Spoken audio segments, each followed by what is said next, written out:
فلننتهي من هذه المحاكمة بسرعة. حاضر، هات الدول يا حاج.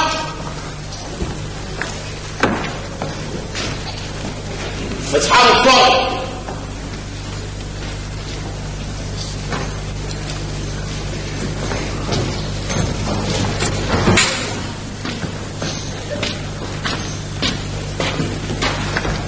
انت يا متهم، حكم الاعدام بالنسبه لك اصبح في حكم التنفيذ، فلازم تعترف، لان انت معنى كده ان انت بتعطلنا، ومن حقنا ان احنا ممكن نقتلك ونعدمك ومن غير محاكمه كمان، لكن بفضل عداله مولانا اديك زي ما انت شايف، ادينا كلنا منتظرين اهو.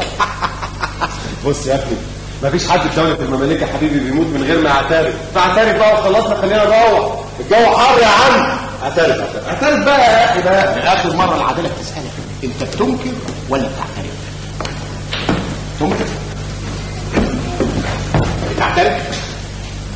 بتعترف ولا بتنكر؟ رد عليا، ما تقعدش تقفلي كده. بتعترف ولا بتنكر؟ اتكلم. السكوت ده مش كويس عشان انا كان اتولد. انت بتعترف ولا بتنكر؟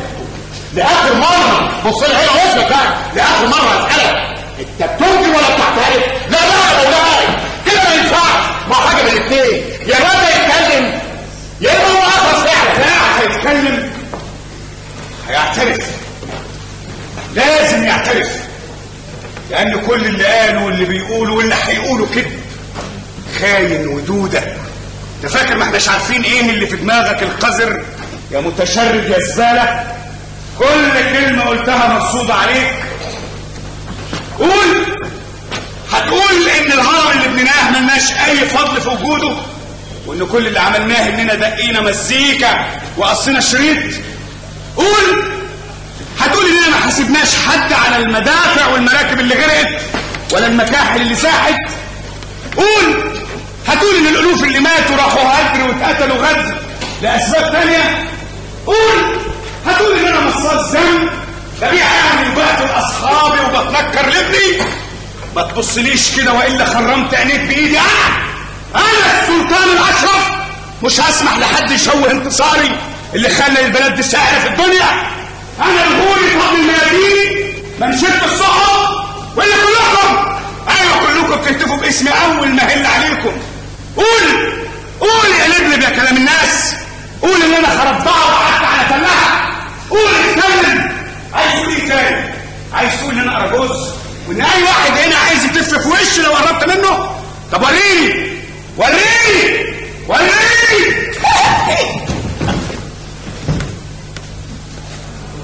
مين تاني عايز يتف في وشي؟ انا بكل سماحه وطولة بال بسالكم، انت مين هنا عايز يتف في وشي؟ ولا واحد يا شجعان، وده اكبر دليل على انكم بتحبوني. ايوه بتحبوني كلكم. يلا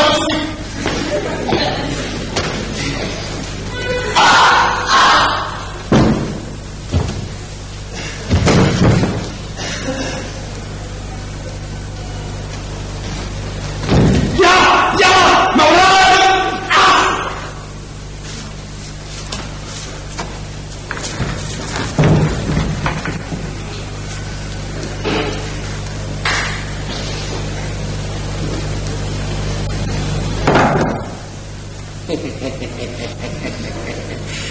معذرة يا مولاي. معذرة يا سادة. لا انت